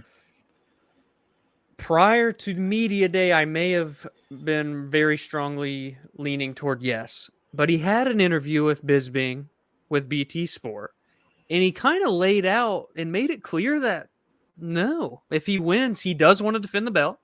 And he said he still has a vision of making one appearance at 170 pounds. But what he did say is that regardless, I'm not going to be as active. I'm not going to be a 3-4 fight per year guy after this one. So take that with what you will. And I told our friend in our group chat, like, I said, go watch that interview. He kind of laid it out, but take it with a grain of salt, right? Because at the end of the day, if this is a war and he gives it his all and he gets that belt, that he says time and time again, this is the one thing left to check off the list. I'm still leaving that possibility open for Poirier regardless. Yeah, I've not been one of those people that thinks he's going to retire. I know that that's been out there and for good reason. But I've been one of those people that thinks he's going to at least defend, if he were to win, I'm saying on Saturday. Yeah. I think he will look to defend that belt at least once. If he loses, I'd be interested to see kind of what would be next for him. That's a Monday discussion, though, so we'll leave that for then. Fair enough. Co-main event. I love this headline. The final boss. If you guys have ever played a fighting game, or really, I mean, any game, there's always kind of a final boss or something. Yeah. But fighting games specifically, I'm going to talk about Mortal Kombat, a game that I played a lot. Dominic is unaware of that game, of course. So I'm aware. You can mute your mic if you want to. Sit this one out. That feels weird. I can't even hear like any background noise. It just goes dark. So with Mortal Kombat, the final boss is Shao Kahn. And for those of you that play Mortal Kombat, you probably just had this little tingle go down your spine. You're just like you just felt this little gust of wind against your ass, and you're just like, I don't like it. Yeah. Shao Kahn is the biggest son of a bitch that has ever been. He's there is not a cheaper piece of shit character than Shao Kahn, because in order to beat him, he basically forces you to find one thing that you can spam on him for the entire fight. And then by the end, you just don't even feel that accomplished. You're like, they really didn't earn it. I just kind of found something I could spam on him. So it's like, even when he loses, he still wins. That's kind of like Amanda Nunes here against Juliana Pena. Now, before we get too deep into the discussion, Dominic, right? We do have a viewer question. Now, who does this gentleman go by? This message is from none other than our good friend Harry Balzania. Hey, fellas. I was just wanting to know if you guys think that we have a better chance of seeing Juliana Pena winning this weekend or us finding girlfriends next year. Thank you, fellas. Thank you, Harry, for submitting your question. Dominic, you want to lighthearted to start the discussion? Harry, I got to say, those are both options you give face insurmountable odds. I'd love to see the betting on that, but I'm going to have to lean in Juliana Pena's favor there. It's been a tough few years here for the Joeys, and I know for you, Harry, as well. So, my thoughts are with you in this kind of journey throughout your romantic endeavors. But Noah, what do you think, Pena or Love, Mr. Brett Michaels? Brett Michaels. You're right. The odds are insurmountable, right? It's something that it's a pipe dream, right? Yeah. But I'm going to be honest. I think there's a better chance that we all get fucking married in 2022 than Juliana Pena wins this fight. Yes, that's right, people. Clip that if I'm wrong. You know, you can expose me for years to come. Do the shit you guys have been doing to Colin Cowherd all week. Dominic, the question here, I've done this so many times at this point. When Lauren Murphy shits the bed against Valentina Shevchenko, and I feel stupid for asking you before the fight, well, Dominic, what should be, you know, if she were to win, what does she got to do? And you kind of fumble your way through it because let's be honest, there is no fucking way that she's going to win that fight, at least without some magic happening, right? Right. You know, like Which we've seen. We've seen. And even, you know, the biggest upsets of all time, usually not always the case. Like Holly Holm and Ronda Rousey, like how did people not see that? You know, Sarah GSP is the one. Sarah GSP is like that one that just Yeah. is like, what the, like, as good as Matt Sarah is, it's just like, what the fuck? That's why we love the fight game. So obviously anything can happen. It's a fight after all. If anything, the sport of fighting is so much more volatile than, you know, any other NFL, the MLB, the NBA, because fight speak, you know, you could theoretically, it could be just as much of a beatdown as a 20-point lead in a basketball game, but in basketball there's not a 21-point shot to put you in the lead. Right. There's an equalizer in the fight game. Mm-hmm. You know, so with that, Dominic, I'm not even going to ask what Juliana Pena's game plan should be. I think it's very clear. She's been submitted by Jermaine Durand to me, of all people. Even though her ground game is what she usually goes to, she shows that she has holes there. Mm-hmm. And standing, I mean, this fight's one-way traffic, in my opinion. So yeah. I'm not even going to ask you, how does Juliana Pena win this fight? I'm just going to ask you, how long can she really last with the GOAT that is Amanda Nunes? You know what I'm intrigued by in this one is that not a lot of people like call out Amanda, try to get under Amanda's skin. So what's like Amanda's mentality going to be? Like, is she going to come in here looking to just wreck right through Juliana Pena? And if so, jinkies, because it could get ugly fast, man. I mean, Amanda is someone that has shown to be methodical, picks her shots. She'll go the distance if she has to. She'll get a late finish if she has to. But she can also just put you in a triangle armbar and get you out of there in, what, a minute and 10 seconds? So she's so good. She's one of the best talents we've ever seen in mixed martial arts history. Truly just world class. And how long can Juliana last, man? She's a dog, and I know that, but she's shown that vulnerability, as you said, and she's been finished. She's tapped out. And, you know, that mentality can only take you so far when you're in there with Amanda Nunes. I can't see it going more than like the third round, if I'm being honest. And it's not like I'm here to shit on Juliana. I'm not. She is a great fighter. She's accomplished a lot, Ultimate Fighter winner.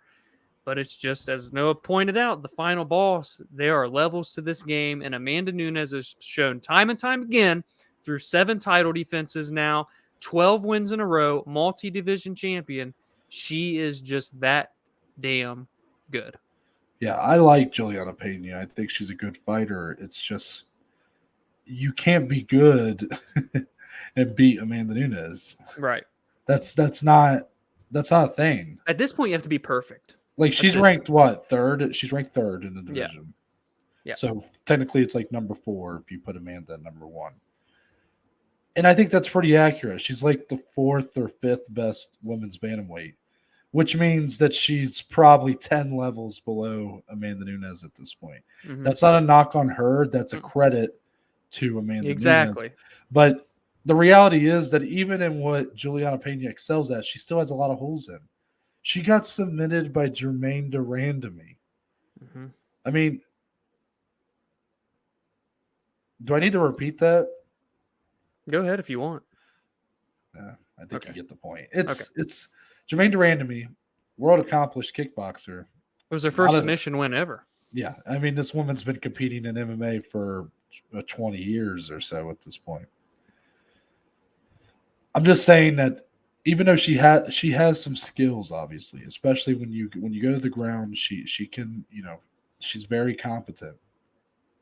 But how is she going to get it there? Amanda Nunes is so much bigger, So much bigger. And Amanda's so good on the ground, And man. Amanda is so good on the ground, and she's very aggressive. That's the thing. Juliana Pena lacks any sort of aggression in what she does. She's good at getting the fight, or when the fight is in kind of where she wants it to be. She can be effective fighter, but she's not very aggressive. And Amanda Nunes is all aggression, and that's almost a knock you could have on a lot of the women's fighters that we see week in and week out.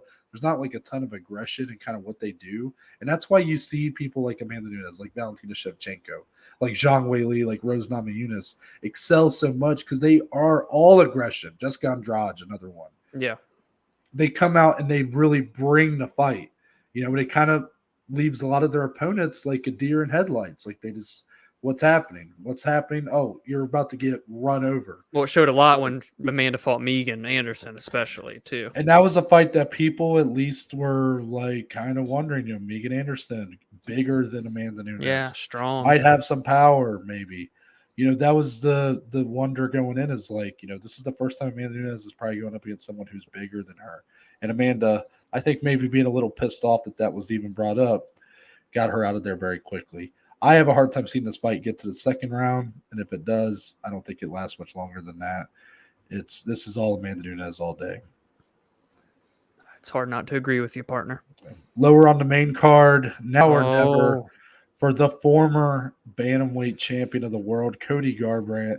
He has had a rough run since winning that bantamweight title. I believe he is 1-4. Yeah, he's lost 4 out of 5. Yep. Yeah, 4 out of 5 since winning the belt back in 2017. He is now making the move down to flyweight, which is cause for a little bit of caution, a little bit of, it's a little scary, right?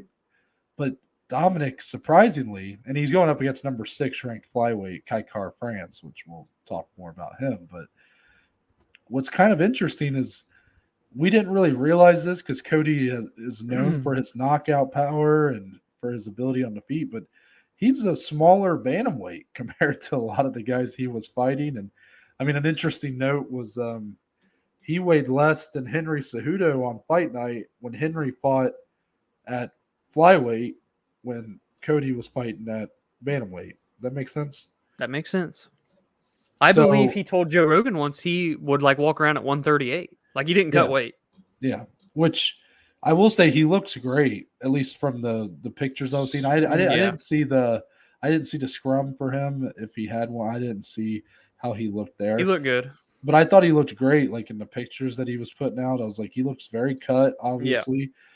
Yeah. Now, the question's just going to be once he gets in there, how's he going to be able to handle the shots? And Kaikar France, great striker. This is an interesting first matchup for Cody because Cody showed in his fight with Rob Font a willingness to wrestle. And Kaikar France's biggest Achilles heel has been wrestlers. Yeah. He does not fare well with being taken down, and he struggles to not get taken down against pretty competent wrestlers. So because of that, I could see Cody going straight for the wrestling. But then you look at the Rob Font fight, and Cody, whether it's because of the effects of COVID that kind of lingered, and I wonder if that'll still be an element here. His gas tank didn't quite hold up like we were used to seeing from him. So because of that, if that's still a similar problem for him here, will he try to bring this or get this fight out of there early, try to land the knockout blow to put Kaikar France away? I think that's a dangerous game to play. Your chin's been tested a lot at bantamweight. If anything, it's only going to make it worse when you're cutting the 10 pounds to flyweight. But I do think this is going to be a very good fight for showing where Cody Garbrandt really lies in this flyweight division. I mean, Kaikar France is, he's in that middle of the pack and no doubt a great fighter, but one that obviously has his holes and has his ceiling.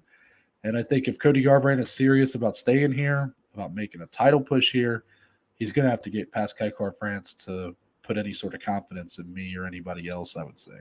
Yeah, 100%, man. Kaikar France, we love the guy. He's always in fun fights. He's still only 28 years old. Cody just now turned 30, so it's two guys that still you would like to think have, some fight years left in them. Cody's been in some wars, though, like you said, man, and coming down an extra 10 pounds. Can that chin hold up? He proved in the fight with Rob Font, for what it's worth, that he doesn't just have this glass jaw that everybody was saying. He took some big shots in that fight with Rob Font, to his credit, but we did see him gas, and we weren't used to that. Again, could that be due to some effects from COVID that he had? Maybe. Hopefully by now, all of that is out of his system. He says he feels better than he's ever felt before. He feels that he should have been here his whole career. He said he texted Dana 2 or 3 weeks ago and said, man, I wish we would have done this sooner. So I am very intrigued to see how he looks. What kind of game plan is he going to implement? If he does stand and bang with Kaikar France, yes, Cody's lightning fast. He has a ton of power for bantamweight, so he's going to be super powerful at flyweight. Kaikar France hits hard, and he brings a lot of volume, and I don't know if Cody's going to be able to kind of withstand those down that extra 10 pounds. If he wrestles, I would like to see it. One, just to see.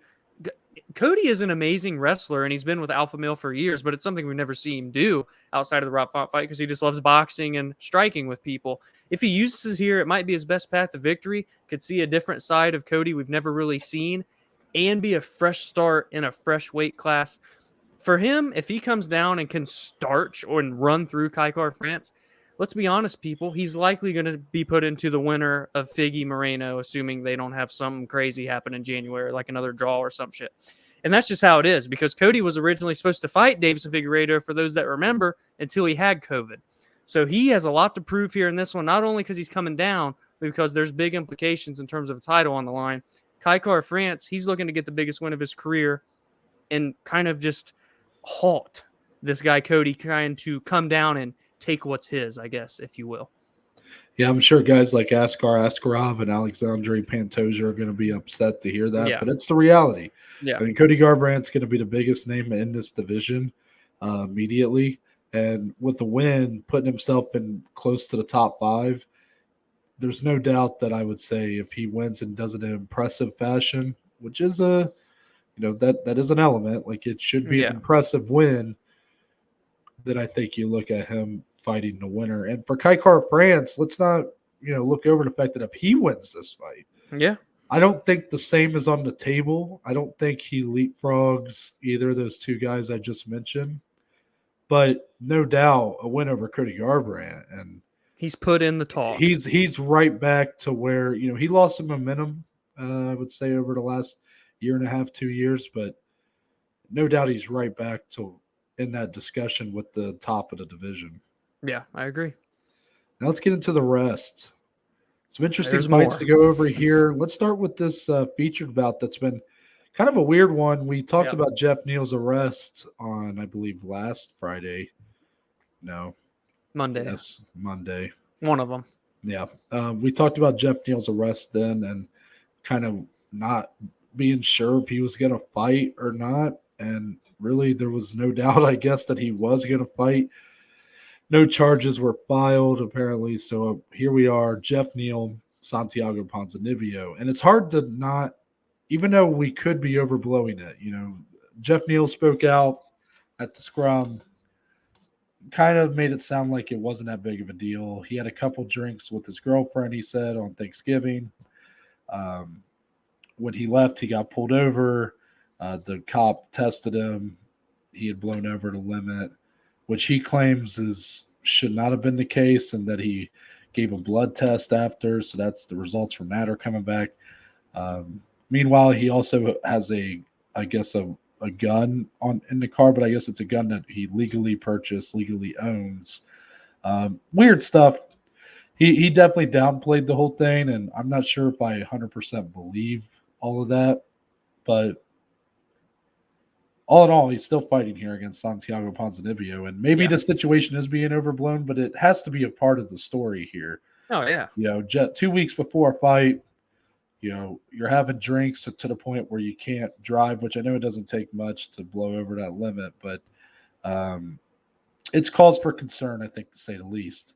So, Dominic, is it enough to where it has changed kind of the outlook of this fight for you going in? As much as I hate to say it, it has, man. It really has. And I'm not saying Jeff Neal can't come in and win. And it's honestly, he needs to win. And I know he's on a 2-fight skid, and it's against great competition. Don't get me wrong. Against Wonderboy Thompson and then Neil Magny. Both were decisions, by the way. But still, this just feels like a must-win to me for some reason, especially now. Like, if you start getting into trouble outside of the octagon, it seems to be harder to like maintain a good relationship with the UFC. There could be some outliers there, but a lot of them, even though they still fight, don't have the best relationship. So again, I hope it's all nothing too serious. I hope Jeff Neal, what he was saying is true. And, you know, if there is help that needs to be had after this, hopefully the UFC gets that to him. But the fight itself, it's interesting because I do have my doubts now. But you pointed out off recording, and I couldn't help but agree with you in my head that Ponzinibbio, you know, bounced back. He lost his return fight to Li Jingliang in brutal fashion. Then had a fight of the night and one of the best 3-round fights of the year against Miguel Baeza. He won that one in a dogfight. But it's not the same Ponzinibbio that we saw before the injuries and the illnesses. A guy that was really tearing through the division, looking like a future champion, a future title contender. It's not that same guy.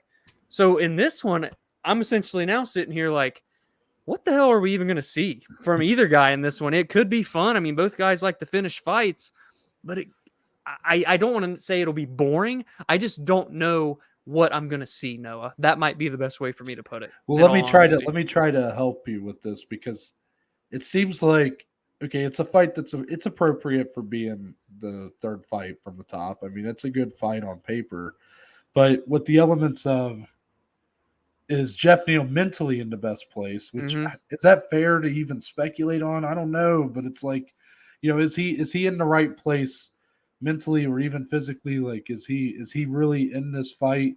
While for Ponzinibbio, physically, he is not in his best form. It almost feels like a fight where it might be really fun. It might be, you know, a war, but it feels like we're not going to get the best of either guy in here. So it almost kind of brings down the intrigue. Yeah. But at the same time, it's a big fight. You're right. I mean, Jeff Neal, I don't know if I would say it's a must-win, but 3 losses in a row against the toughest competition you've had definitely calls for concern if that were to happen. Yeah. But then for Ponzinibbio, I almost feel like he's in a similar boat. Yes, he did have that win over Miguel Baeza. It was a great fight. Miguel Baeza, a great prospect. But you know, if he were to get knocked out by Jeff Neal, and that can be done, Jeff Neal, great hands, great power. How the UFC, you know, they don't tend, there's not a formula to when the UFC kind of cuts guys loose. You know, some guys seem to get cut at different points of their fall, but it seems pretty obvious that if he were to lose here, if Ponzinibbio were to lose, I feel like the majority of ways in my head I see that going, if he were to lose, is that it's going to look like a guy that's, again, past his prime, a shell of his former self. And will the UFC kind of cut him loose, be like, you know, he's only here, he can only really beat our prospects. He can't really beat the guys that are in the top 15. You know, why are we holding this guy around? Right. So if anything, it feels like a fight that's equally as important for both participants, yet neither guy am I confident we're going to get the best of them here. So it's a weird one. Yeah, that it is. It really is one of those weird, wacky fights. You don't see him much, but no.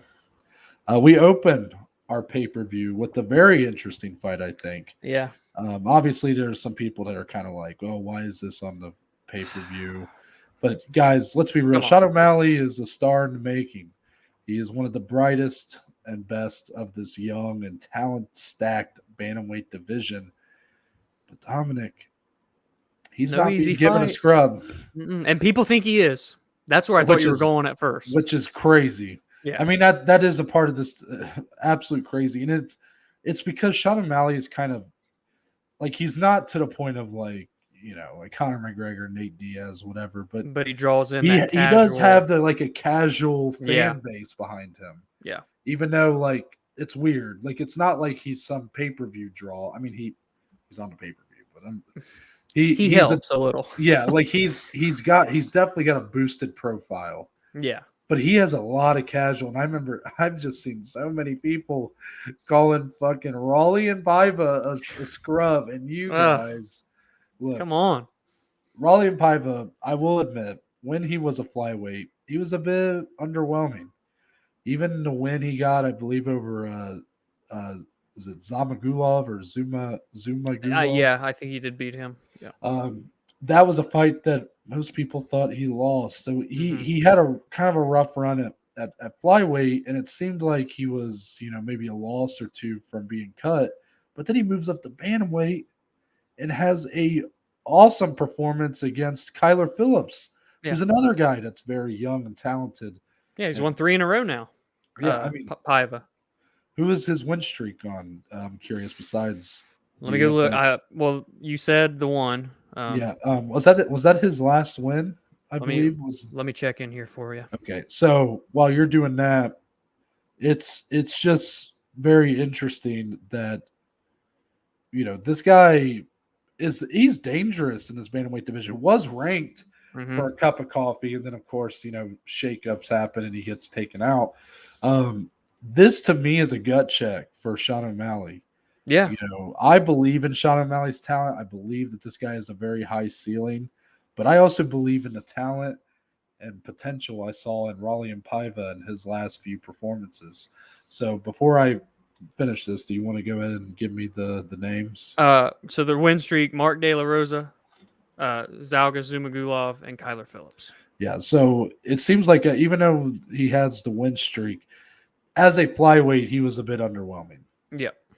But then that fight with Kyler Phillips showed a lot. I mean, it really did. Yeah. It feels like even though it's one fight, it maybe for all we know, Kyler Phillips just isn't as great as we thought he was. But I think the reality, of this situation is that Paiva's really good. I think Paiva's in his correct division now. Yeah. And what I was going to say is for Sean O'Malley, I believe in his talent. I believe in his potential. I believe in the talent of Raleigh Paiva as well. If Sean O'Malley is going to be the fighter that people have kind of thought he could be, a champion level fighter in this bantamweight division, this is going to be the fight where we're going to start to see that, in my opinion. Yep. Yeah, he's fighting a well-rounded guy that is good on the ground and really good everywhere. And it's a guy that doesn't have a lot of finishes. No, only 7 out of 21 wins means that he can go the distance. He can grind it out.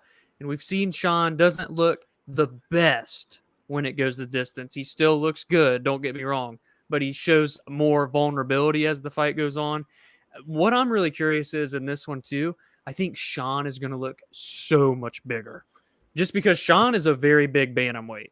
Yeah. He's 5'11". He has a very long reach, 72 inches. So, yes, Paiva's in his right weight class, but I still think O'Malley's just going to look very big. We know how good of a striker he is.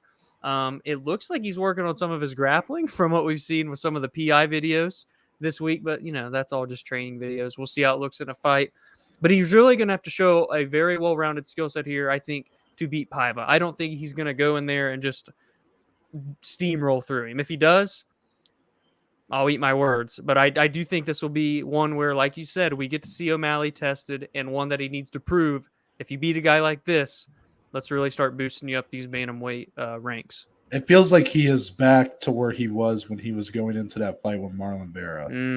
It's like, okay, you are on the precipice of greatness. Yes. Obviously, the Marlon Vera fight was kind of a mess for him, but here with Raleigh Paiva, it could be one-sided. I do think Raleigh Paiva, regardless of the outcome, has a bright future. But it could be one-sided.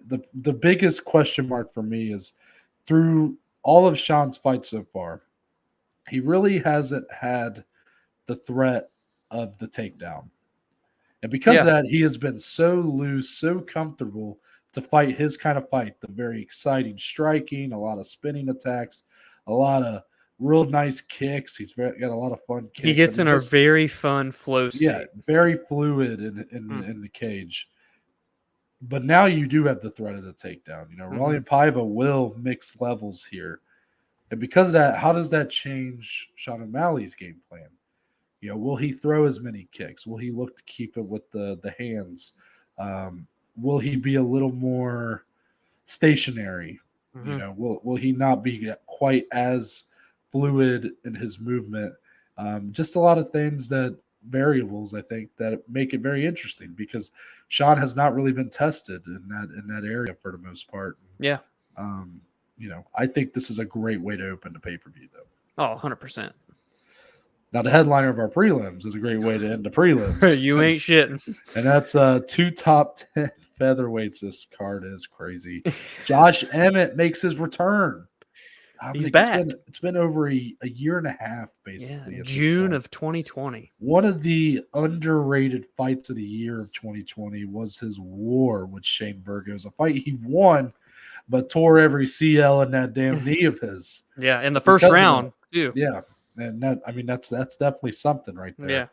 So he obviously has a big recovery process, and it sucks because you get all that momentum, this fight of the year. Mm-hmm.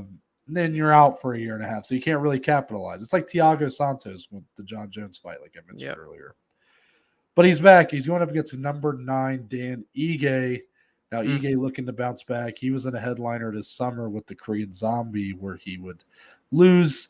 Probably had a bit of an underwhelming showing compared to what a lot of people thought. I mean, I think a lot of people thought the Zombie might win, but Ige just didn't really have the kind of fight he's been used to having. Typically a guy that's, bites down on the mouthpiece, goes to war, but also very smart in how he does it a lot of times. And this is going to be the fight where we're probably going to see that. I mean, these two guys, they bring the power.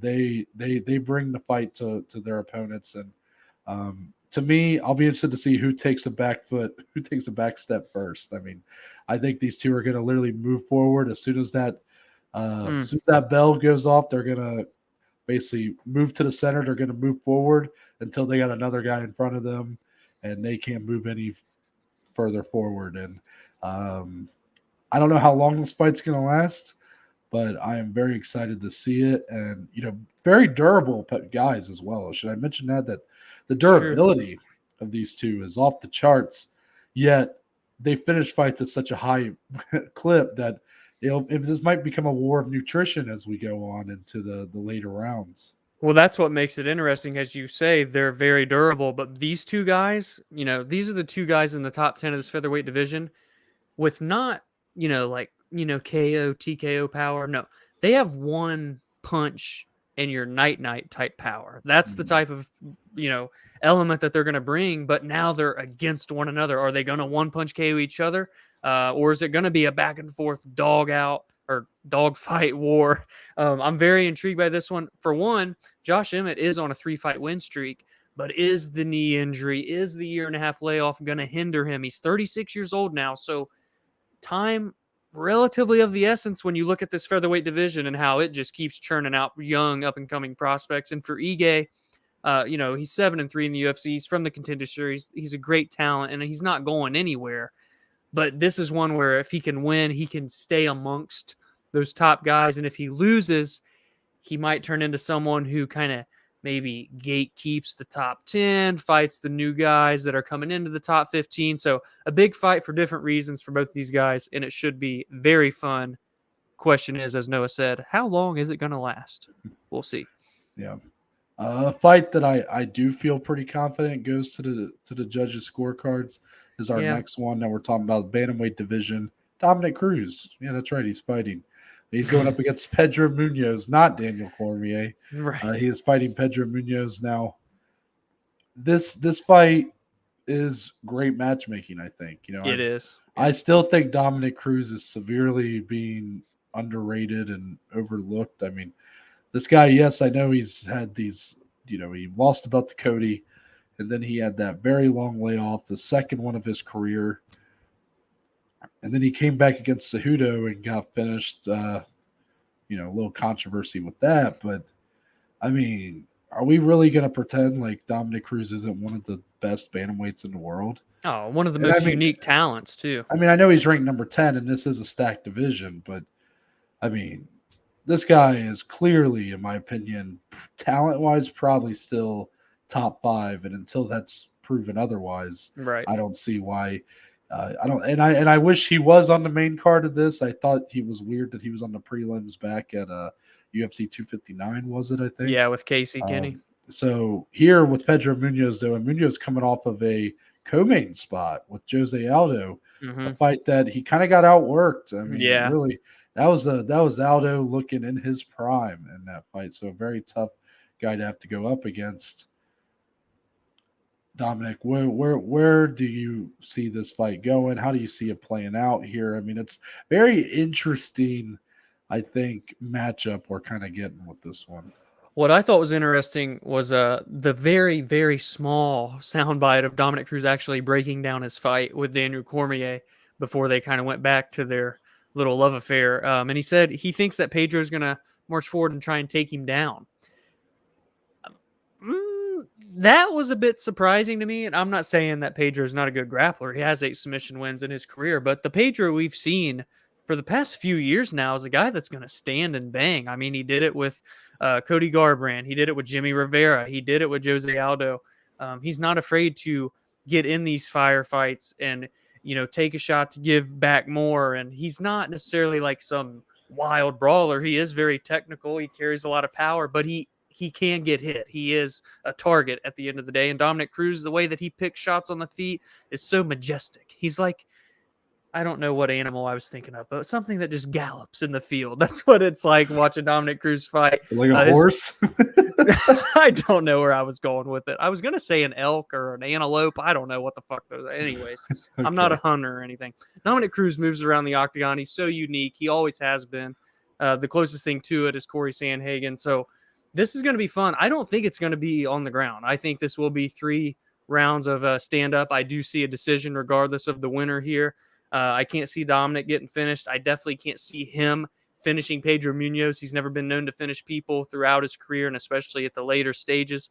It should be a fun one, though. I am intrigued very much. I mean, it's a big fight for Munoz. You come off a loss to Aldo, and you're immediately put with Cruz, who it seems is just being kind of underrated. But, I mean, if you beat Dominick Cruz, I would argue that might be a bigger win, a better win than his win over Cody Garbrandt back in 2018. I mean, it's right there.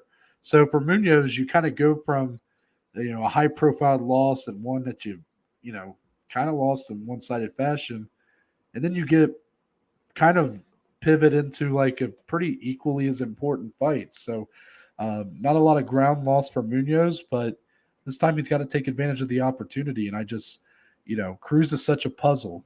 He ultimately is. I think that's why why Cruz himself thinks that Munoz is going to take him down, because in my opinion, if this fight stays standing, yes, Munoz has a power advantage, but I don't really foresee that being the difference. I don't see the power of Munoz being the difference maker here. I think the difference maker is going to be that speed of movement, that awkward herky-jerky kind of movement that Cruz has versus the level changes that Munoz can offer.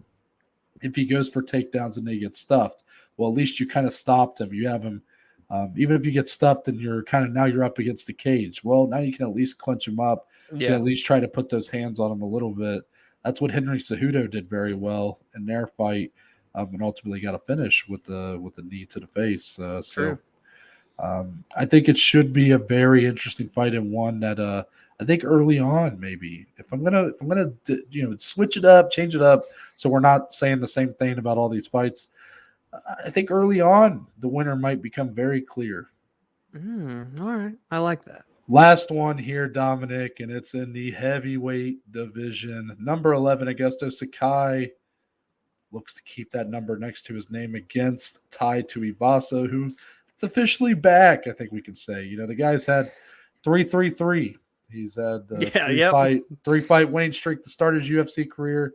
Then he had the 3-fight skid. Almost got cut, but then has bounced back with 3 straight wins. Coming off of that electric knockout in the first round over Greg Hardy. The shoeys were aplenty. And the real question is, Dominic, will the shoeys be back in full force here? And kind of in a way, I'm asking, is Tai Tuivasa going to win this fight? You don't say. This is a big fight for both guys, really, because Sakai's on a 2-fight skid. He came in from the Contingency Series, started 4-0 in the organization. They weren't the most exciting, but he was winning fights, right? But now he's really starting to fall here, and if he loses this to Tai, he's in a very tough spot, whereas Tai, as you said, has that 3-3-3. He was in the rankings at one point. He lost. Now he's fighting back to crack back into the rankings once more. The guy's a finisher, man, and that's just the threat he brings, the power that he carries in his hands is something. And Sakai's shown susceptibility lately with those. And I think if Ty lands big, he may be able to finish this fight. Sakai is going to look to, I think, force him up against the cage, force Ty to fight his fight, not get out into the distance. Because if he does, Ty's just going to swing for the fences, and he usually lands most of the time. One quick tidbit from the media scrum on Wednesday, someone asked, how many shoeys, Ty, have you done in your life? He said, well, how many times has a priest been to church? So I'd say it's been quite a few, man.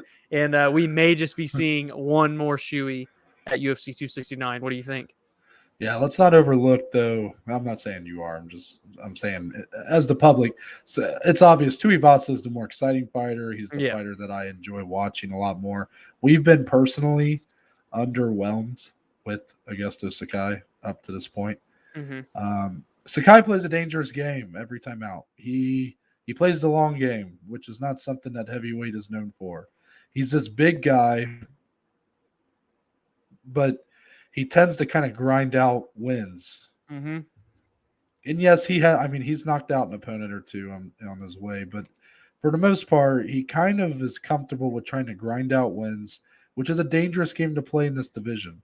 A division where they're so big and powerful that one shot ends it. So when you have this guy who is massive, and he is durable for that reason. Yes. You look at the amount of damage he took against Overeem. I mean, it took Overeem forever to get that fight out of there.